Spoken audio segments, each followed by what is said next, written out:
John Miller wiped sweat from his forehead as he pushed through the thick jungle growth. The Amazon rainforest was hot and humid, but John was used to harsh conditions. 8 years as a Marine had taught him how to survive anywhere. Now, as a wildlife conservationist, he used those skills to track and protect endangered species. He checked his GPS. The jaguar he was tracking should be nearby. These night missions were risky, but John preferred working alone. People made noise. They scared the animals and missed important details. As he knelt to examine fresh paw prints, a strange blue light flashed through the trees. John froze. This was nowhere near any city or road. The light grew brighter, casting long shadows across the forest floor. John's instincts told him to hide. He slid behind a large tree trunk and waited, his hand resting on the knife at his belt. The air began to hum with energy. The light was now so bright it hurt his eyes. Then the world around him disappeared. When John opened his eyes, he wasn't in the rainforest anymore. His back pressed against a cold, smooth surface. The air smelled sterile like a hospital but with a strange metallic tang. His head pounded, and his vision was blurry. "Subject appears to be regaining consciousness," said a high-pitched voice. John blinked hard. As his vision cleared, he almost wished it hadn't. Standing over him was a creature unlike anything he had ever seen. It was tall and thin with grayish-blue skin that seemed to shimmer. Its head was too large for its body, with huge black eyes that reflected John's shocked face back at him. An alien. An actual alien. John tried to move, but his arms and legs were held down by invisible restraints. The creature turned to another of its kind standing nearby. Vital signs stable. Brain activity increased, but within expected parameters for the species, the first alien said. The second alien approached and examined John with cold interest. "This one is in prime physical condition.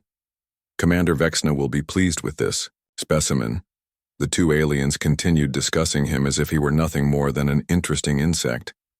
John tested his restraints again. They were invisible, but felt like bands of solid steel across his chest, wrists, and ankles. "Where am I?" John's voice came out raspy. "What do you want with me?" The aliens paused their conversation and looked at him with mild surprise.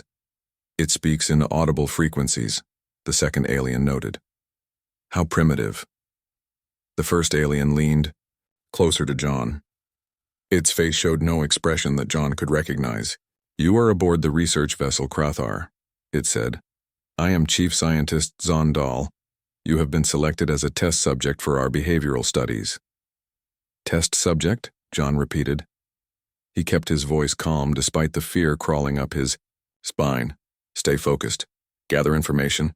Find weaknesses." The Marine training kicked in automatically. "Indeed," said Zondal.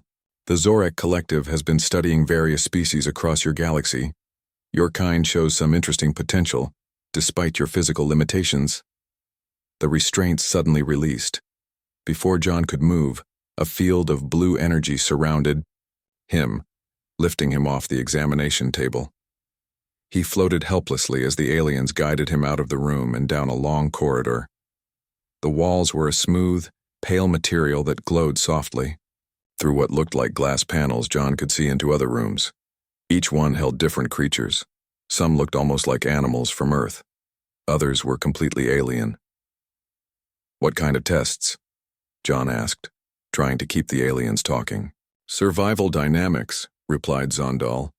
"Cross-species interaction under stress conditions." They stopped in front of a large viewing window. Inside was a massive chamber designed to look like a rocky, volcanic landscape. Steam rose from cracks in the floor.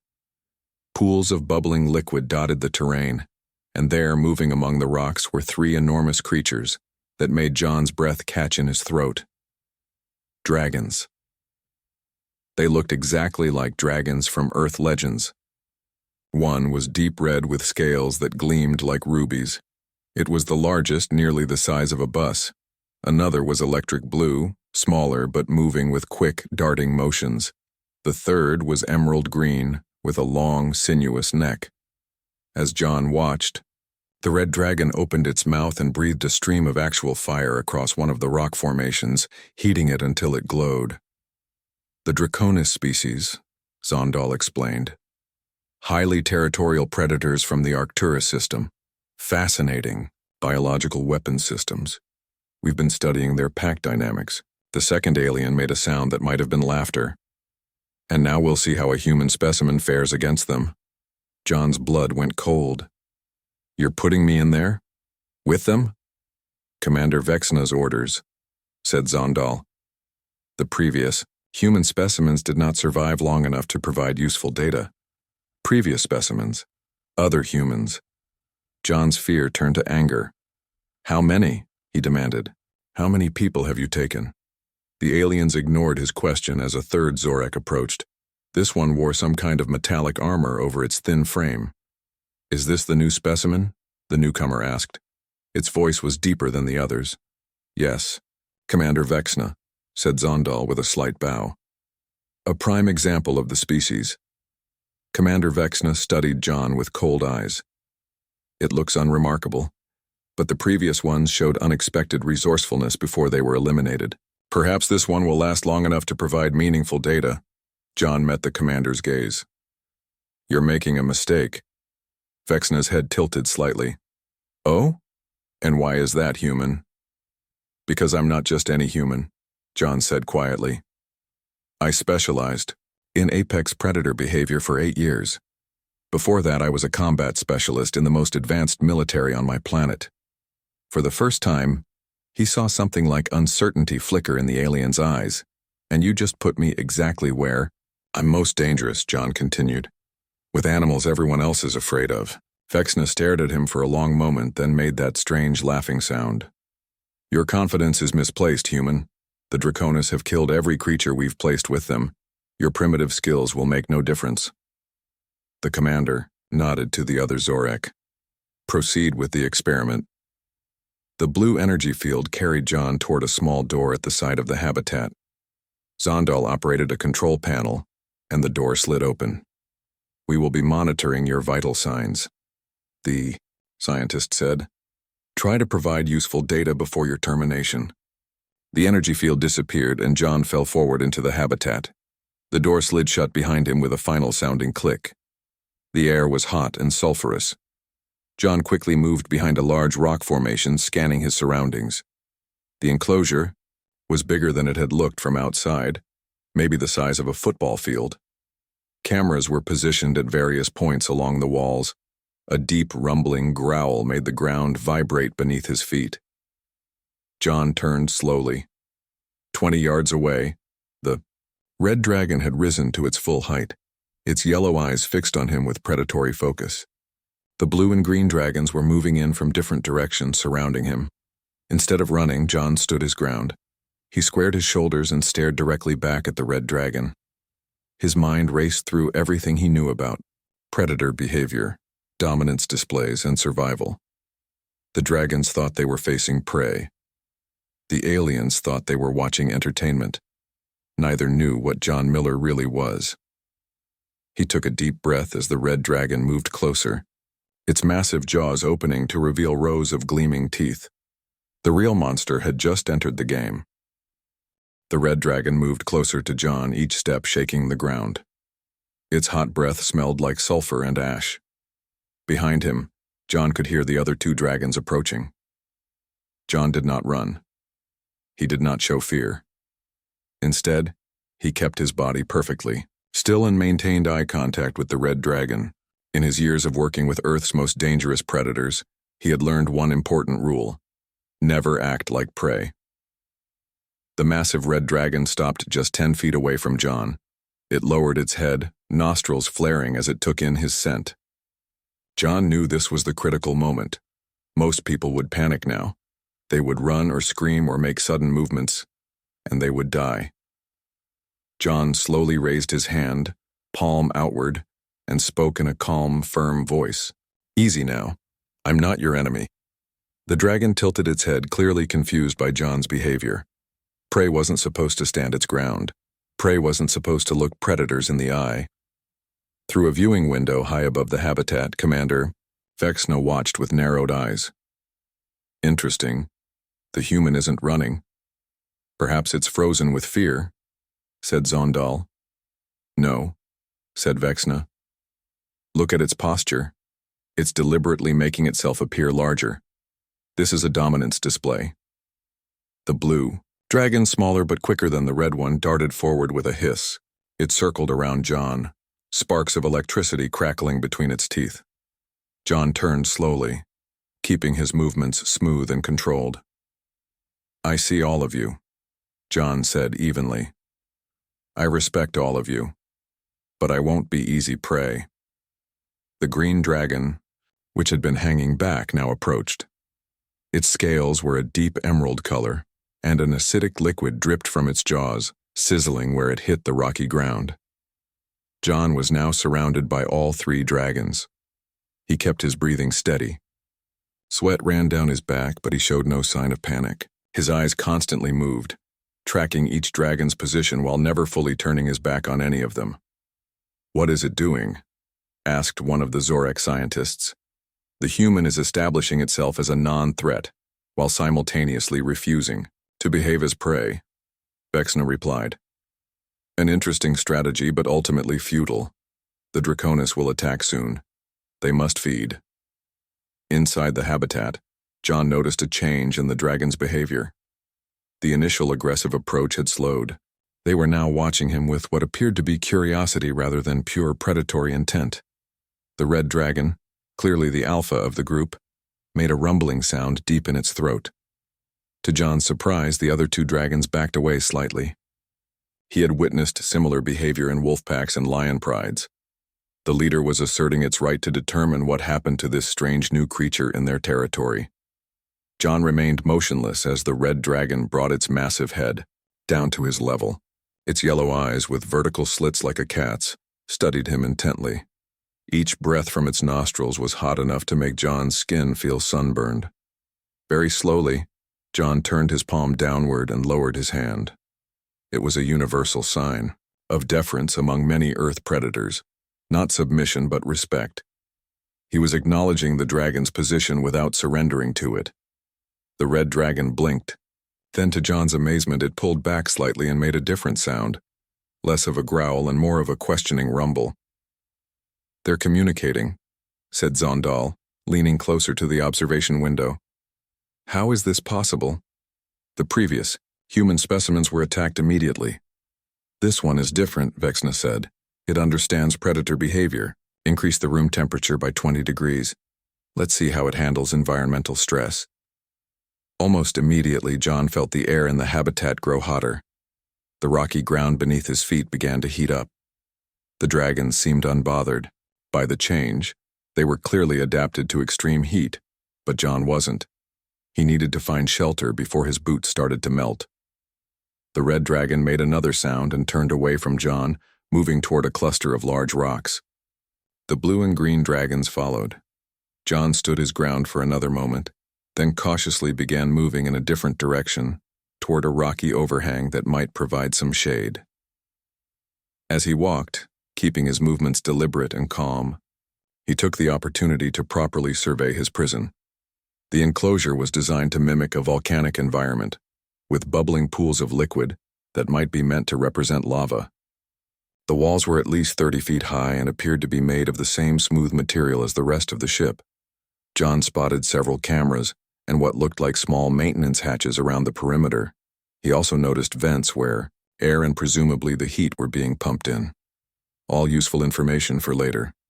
The rocky overhang provided some relief from the intense heat. John sat down, his back against the wall, and watched the dragons. They had settled into what appeared to be their usual resting spots. The red dragon sprawled across the largest rock formation, while the blue one perched on a higher outcropping. The green dragon had partially submerged itself in one of the bubbling pools. It's seeking shelter, noted Zondal. And observing the Draconis carefully. Most specimens panic and exhaust themselves. Reduce the food supply, ordered Vexna. Let's see what happens when resources become scarce. Hours passed. John remained under the overhang, conserving his energy and studying the dragons. He noticed patterns in their movements and interactions. The red dragon was definitely the leader, but the relationship between the three seemed more complex than simple dominance. They communicated through a series of growls, tail movements, and body postures that John began to catalog mentally. When a panel opened in the wall and some kind of meat was dropped into the habitat, John expected chaos. Instead, he saw something remarkable. The red dragon took the first portion, as was its right as alpha, but then it deliberately left the rest, allowing the blue and green dragons to approach. There was enough for all of them.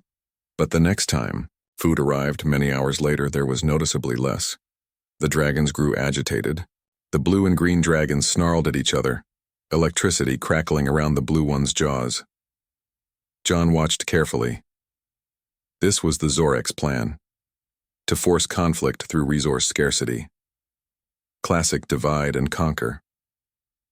The green dragon suddenly screeched in pain. It thrashed its tail, trying to reach something on its back. John squinted to see better and realized there was some kind of metal device embedded in the dragon's hide, just out of reach of its jaws or claws. It looked like an advanced version of the tracking devices used on Earth animals, but it seemed to be causing the dragon pain. Without thinking about the danger, John stood up. All his instincts as a conservationist kicked in. An animal was in distress. He needed to help.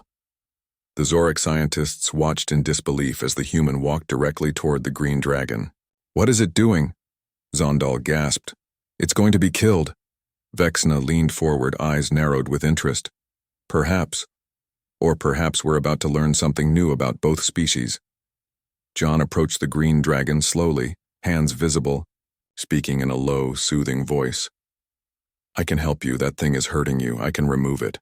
The dragon's head whipped around to face him, acid dripping from its jaws. For a moment, John thought he had made a fatal mistake, but the dragon's eyes showed pain more than aggression. John pointed to the device on the dragon's back, then to himself, mimicking the action of pulling it out.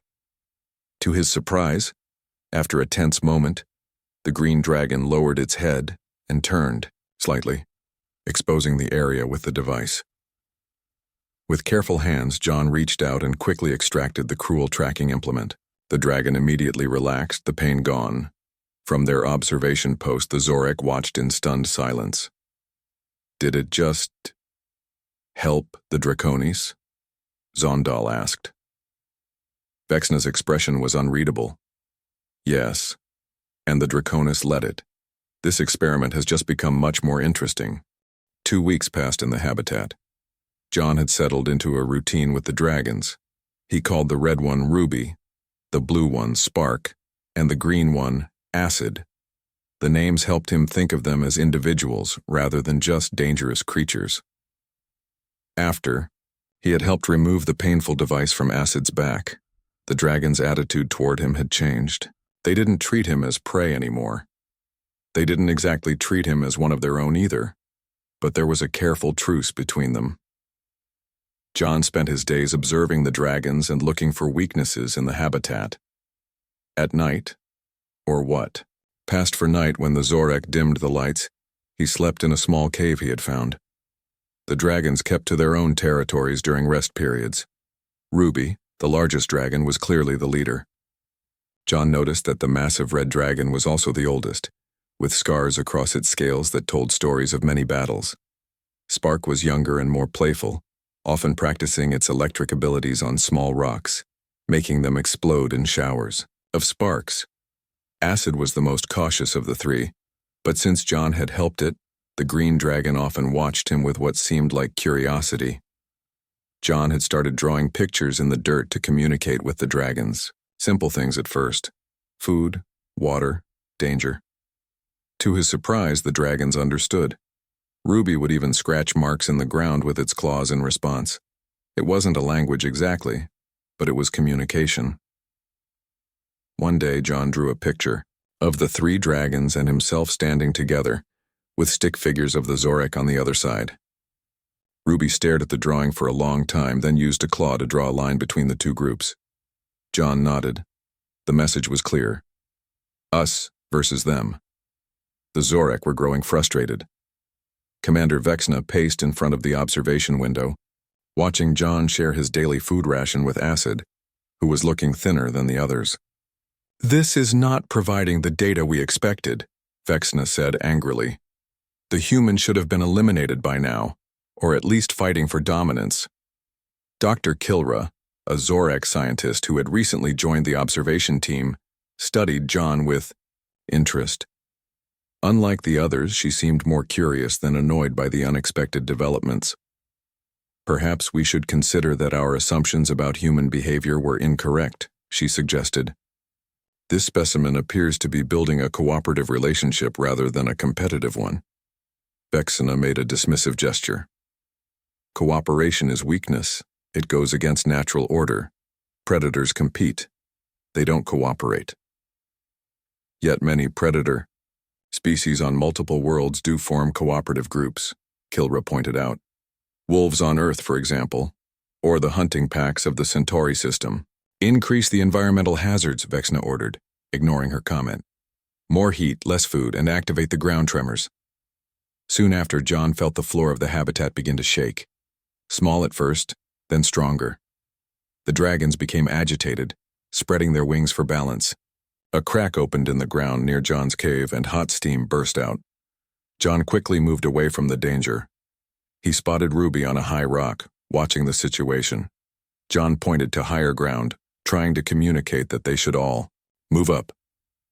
Ruby seemed to understand and called to the other dragons with a series of barks and growls. As the tremors continued, parts of the habitat began to collapse. John realized this was no accident.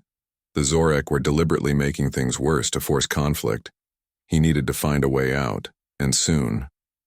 That night, as the dragons slept, John carefully examined the maintenance hatch he had spotted earlier.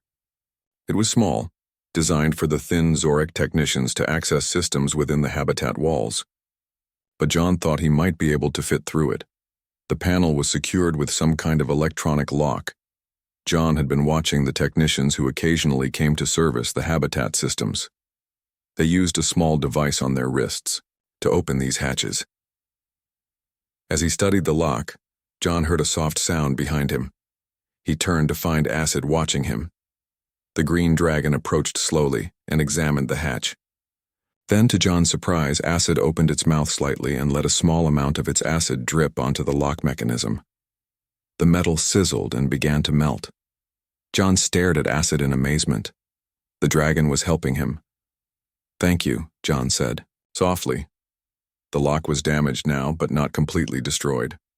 John would need more time to work on it. He decided to wait for another opportunity. The next day, Dr. Kilra came to observe the habitat alone. She stood at the window for a long time watching John interact with the dragons. John noticed her and approached the window. "Why are you doing this?" he asked, knowing she could hear him through the habitat's monitoring systems. Kilra seemed surprised that he was addressing her directly. After a moment, she replied, her voice coming through hidden speakers. "It is research. We study survival, dynamics between species." "You mean you enjoy watching living beings fight to the death," John said. Kilra's large eyes blinked. "That is not entirely accurate. Some of us are interested in understanding, not just conflict." "Then understand this," John said. "Where I come from, we have a word for locking up thinking beings and forcing them to kill each other. We call it evil. Your species engages in similar practices," Kilra responded. "We have observed your zoos, your animal fighting arenas." "Some do," John acknowledged, "and we call them criminals. But you're taking it to a whole new level." Their conversation was interrupted by Commander Vexna entering the observation room. Kilra quickly stepped back from the window. "Dr. Kilra, you are not authorized to communicate with the specimens," Vexna said coldly. "I was gathering additional behavioral data, Commander," Kilra replied. "The experiment will be terminated in 3 cycles," Vexna announced. "The human specimen has survived longer than expected, but is not providing the conflict data we require. We will proceed with dissection analysis instead." John felt his blood run cold. 3 cycles, likely 3 days. He had to act fast. That night, John returned to the damaged hatch. Using a sharp stone, he worked on the melted components of the lock. After an hour of careful manipulation, he heard a click. The hatch opened slightly. Behind him, he sensed movement. All three dragons were watching him. John hesitated.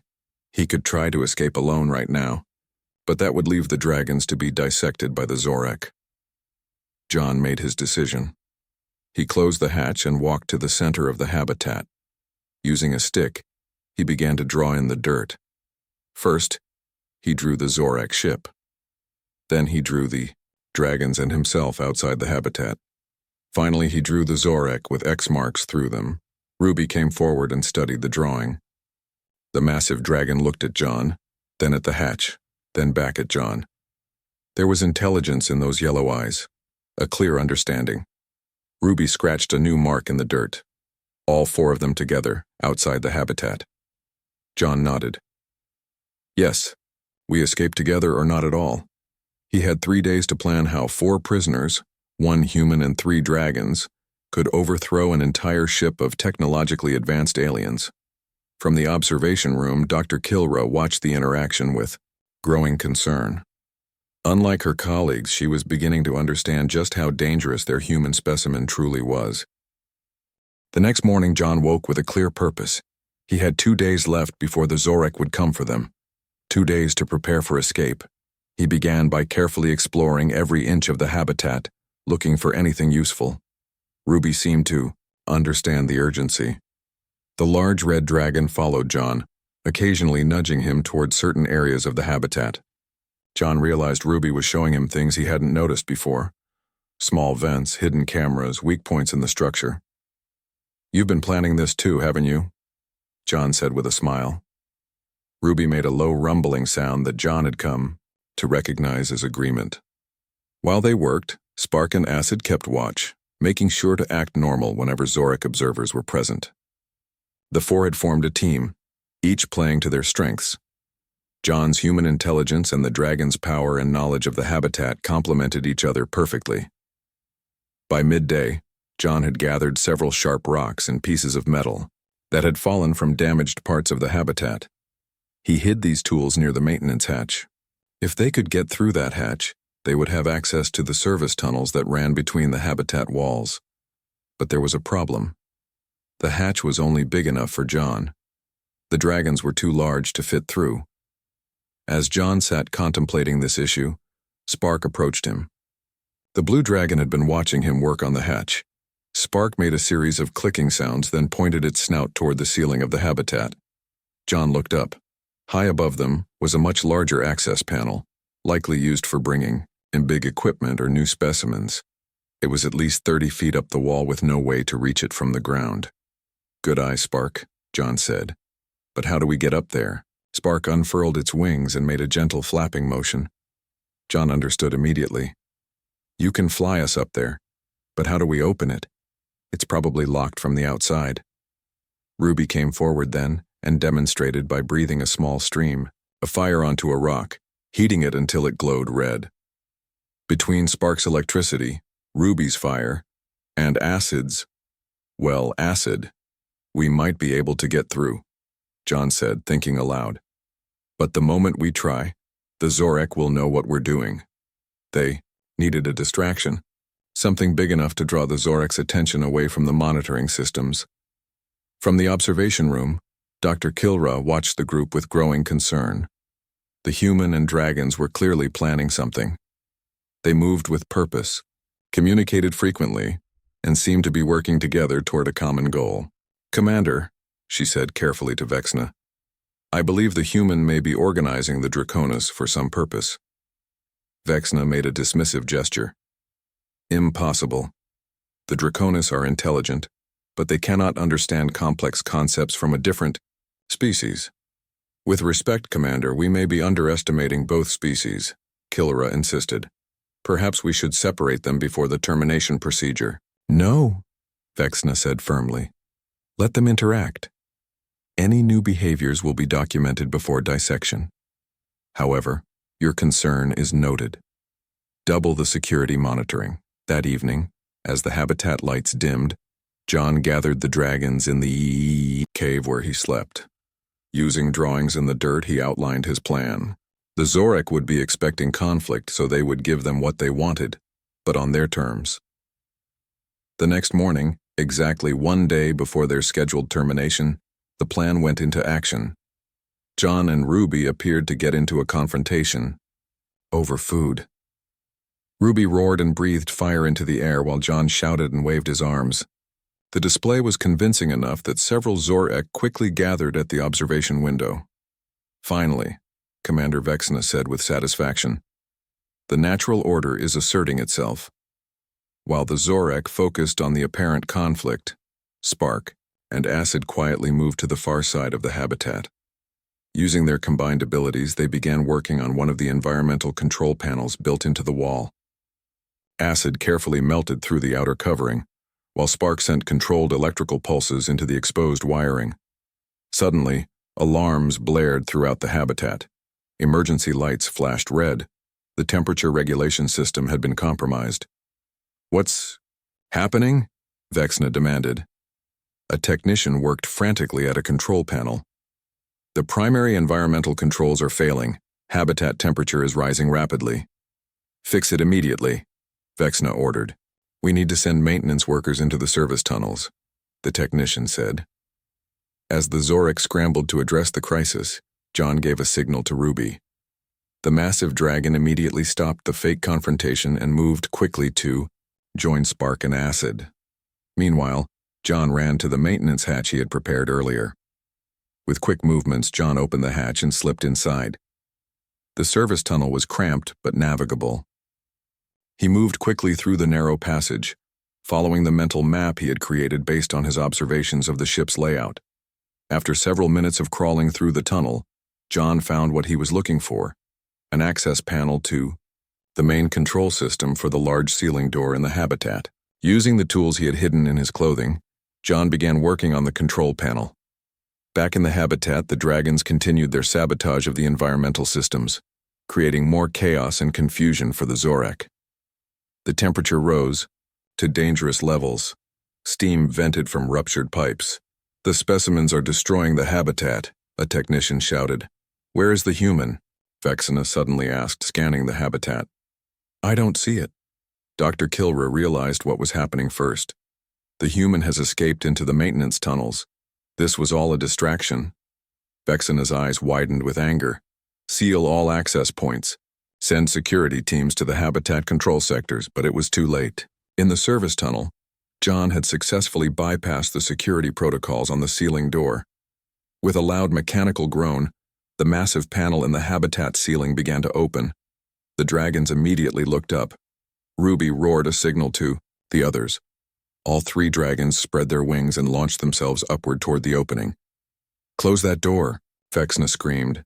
Security teams rushed toward the habitat control room where John was working.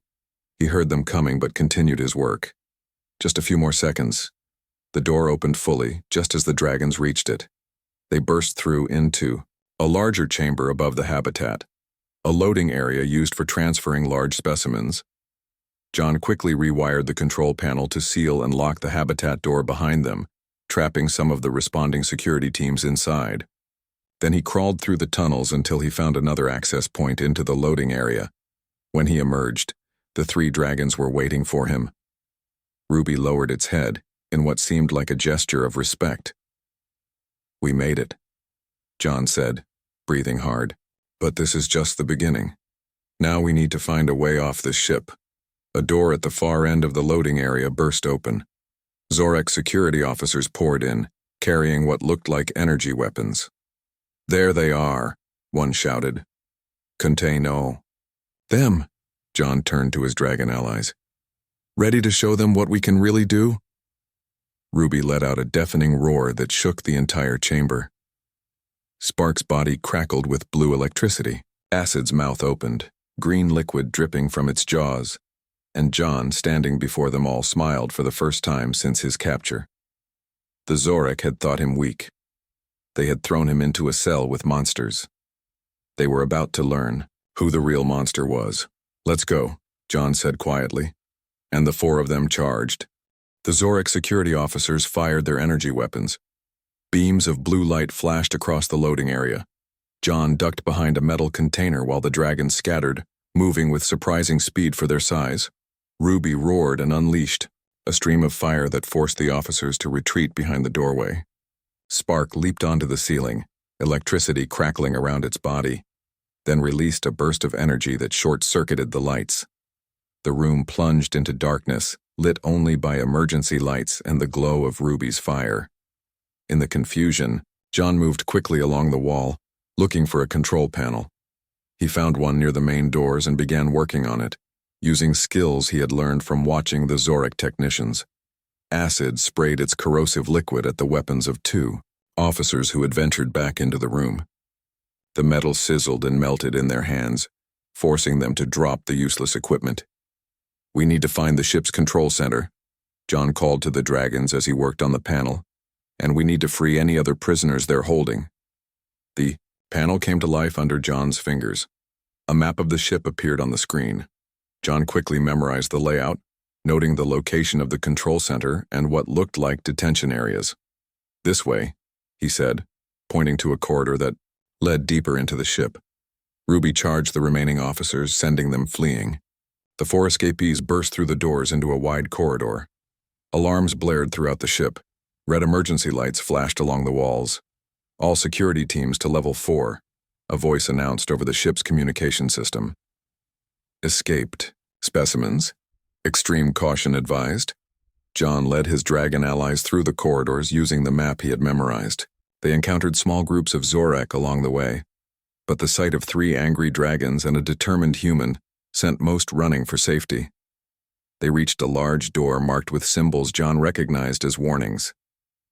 "This should be the main detention area," he said. Spark and Acid combined their abilities to open the secured door. Inside was a massive room with hundreds of cells lining the walls. Each cell held different creatures, some resembling animals from Earth, others completely alien. All were prisoners of the Zorak's cruel experiments. "We need to free them," John said firmly. He found the central control panel and began working on it while the dragon stood guard. After several tense minutes, John managed to override the security protocols. With a loud hiss, all the cell doors slid open at once. The freed creatures were confused at first, but when they saw the Zorak guards fleeing from the dragons, they understood. A mass exodus began as hundreds of specimens poured out of their cells and into the corridors. "Perfect," John said with a grim smile. "Now let's find Vexena." They fought their way toward the ship's control center, now aided by the chaos caused by the freed prisoners. When they finally reached the main control room, they found Commander Vexena and several high-ranking Zorak officers desperately trying to regain control of their ship. Vexena turned as the doors burst open. The commander's large eyes widened at the sight of John standing confidently beside the 3 dragons. "This is impossible," Vexena said. "You're just a primitive human. How did you—" "That was your mistake," John interrupted calmly. "You thought I was weak because I don't have claws or scales or breathe fire. You forgot that on my planet, humans are the apex predators." Ruby moved forward, growling menacingly. The Zorak officers backed away in fear. "We evolved past the need for natural weapons," John continued. "We learned to think, to plan, to work together. We became something more dangerous than any other predator." "The experiment is over," Vexena said, trying to sound authoritative despite the fear in their voice. "Return to your habitat, and perhaps we can negotiate." "No," John said firmly. "The experiment is over, but not the way you planned. You're going to release all the specimens you've collected and return them to their home worlds." "That's impossible," one of the officers protested. "There are hundreds of specimens from dozens of worlds." Dr. Kilra stepped forward from among the Zorak. "Actually, we have the navigation data for all collection sites. It would be possible to return them." Vexena turned to Kilra in rage. "You dare side with these specimens?" "I side with science, Commander," Kilra replied calmly. "And what we've been doing here is not science, it's cruelty." John nodded to Kilra. "Help us set a course for the dragon's homeworld first." As Kilra moved to the navigation controls, Vexena suddenly drew a hidden weapon and aimed it at John. "I will not be defeated by a primitive creature." Before the commander could fire, Acid's tail whipped forward, knocking the weapon away. Ruby pinned Vexna to the floor with one massive claw, careful not to crush the alien but making escape impossible. "You called us specimens," John said, looking down at the commander. "You treated us like things to be studied and discarded. But we are living beings just like you. The difference is we understand something you don't." "And what is that?" Vexna asked bitterly. "That real strength comes from cooperation, not dominance," John answered. "My friends and I are different species from different worlds, but we worked together. That's why we won." Over the next few hours, John and Dr. Kilra worked together to secure the ship and set a course for the Dragon's home world. The other freed specimens established themselves in different parts of the vessel, creating a strange but functional community. When they finally reached the Dragon's planet, a volcanic world with vast mountains and deep valleys, John stood with his 3 friends at the ship's viewing window. "This is your home," he said softly. "You can return now." To his surprise, Ruby made a negative motion with its head. The massive red dragon looked at John, then at the ship controls, then back at John. Spark and Acid made similar gestures. They didn't want to leave. "They wish to stay with you," Dr. Kilra explained, having spent time studying the dragon's communication patterns. "They consider you part of their group now." John felt a lump in his throat. "Are you sure?" he asked the dragons. "You can go home." Ruby made a soft rumbling sound and lowered its head to John's level, looking him directly in the eyes. The message was clear. They had found a new home with him. "Where will you go now?" Kilra asked John. John looked out at the stars. "First, we'll make sure all these beings get home safely. Then we'll return to Earth. My people need to know what's out here, both the dangers and the wonders." He placed his hand gently on Ruby's scales. "And I think Earth should meet its new protectors." As the ship turned away from the Dragon's world and set course for the next destination, John reflected on how much had changed. He had been thrown into a cell with monsters, but the real monsters had been those who put them there.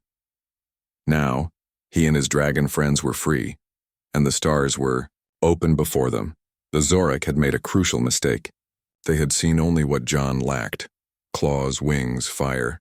They had failed to see what he possessed: intelligence, determination, and the uniquely human ability to turn enemies into allies. On a distant viewing screen, another Zorak research vessel appeared, unaware of the changes aboard this ship. John smiled slightly as Ruby, Spark, and Acid moved to his side, ready to face whatever came next. They had been brought together as specimens.